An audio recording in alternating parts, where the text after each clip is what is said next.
अद्वितीय पूर्वोत्तर भारत का दूसरा भाग लेकर आज मैं उपस्थित हुई हूँ। नमस्कार, मैं मिस कनकलता झा। आज हम इन खूबसूरत प्राकृतिक राज्यों को पढ़ते हुए एक बेहद खूबसूरत राज्य मेघालय की तरफ बढ़ेंगे। जैसे जैसे हम इस पाठ को पढ़ते जा रहे हैं बच्चों, वैसे वैसे ऐसा लग रहा है कि हम इन राज्यों से, इन जगहों से होते हुए गुजर रहे हैं। आगे पढ़ते हैं बेहतरीन राज्य मेघालय के बारे में। मेघालय यानी बादलों का घर। देश के सर्वाधिक वर्षा वाला क्षेत्र मौसिनराम इस राज्य में स्थित है। इस राज्य का 1/3 भाग वनों से ढका है। मेघालय पहले असम का हिस्सा हुआ करता था। 21 जनवरी 1972 को असम के 2 जिलों खासी हिल्स और जयंतिया हिल्स के साथ गारो हिल्स को मिलाकर मेघालय राज्य का निर्माण किया गया। मेघालय में खासी, जयंतिया और गारो जनजातियों की अधिकता है। इसमें भी सबसे अधिक संख्या है खासी जनजाति, लगभग 50%। यहाँ के अधिकांश जनजातियों में मातृसत्तात्मक व्यवस्था है। यहाँ वंश परंपरा तथा उत्तराधिकारियों स्त्रियों से चलता है। यह परंपरा खासी, जयंतिया और गारो तीनों जनजातियों में प्रचलित है। यहाँ परिवार की छोटी बेटी सारी संपत्ति की उत्तराधिकारी होती है और परिवार के बुजुर्गों तथा बच्चों के पालन पोषण की जिम्मेदारी उसकी ही होती है। नृत्य संगीत सभी जनजातियों की जीवन शैली का अनिवार्य अंग है, तो मेघालय भी उसका अपवाद नहीं है। मेघालय सच में बहुत खूबसूरत है और बहुत खूबसूरती से मेघालय को जो है प्रकृति ने तराशा है। आइए आगे बढ़ते हैं और पढ़ते हैं नागालैंड। हम आपको अब नागालैंड की सैर पर लेकर जाते हैं। नागालैंड को उत्तर पूर्व का स्विट्जरलैंड माना जाता है। यह पहाड़ी क्षेत्र है और रोमांच के दीवाने पर्यटकों के लिए बड़ी शानदार जगह है।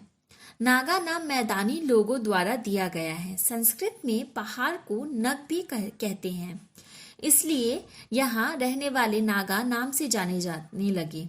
नागाओं की 16 जातियां हैं। सबकी अलग अलग वेशभूषाएं हैं जिनसे उनकी पहचान हो जाती है। इनके कपड़े बहुत सुंदर होते हैं और ज्यादातर मोटी ऊन के बने होते हैं। ये अपने साथ कुछ हथियार भी रखते हैं जो इनकी वेशभूषा का ही एक हिस्सा सा लगता है। नागा लोग सुंदर और मिलनसार प्रकृति के होते हैं। देहष्टि का मंगोल प्रभाव स्पष्ट दिखाई देता है, लेकिन इनकी आंखें मंगोल जैसी नहीं होती। नागा नाचने गाने के शौकीन तथा उत्सव प्रेमी होते हैं।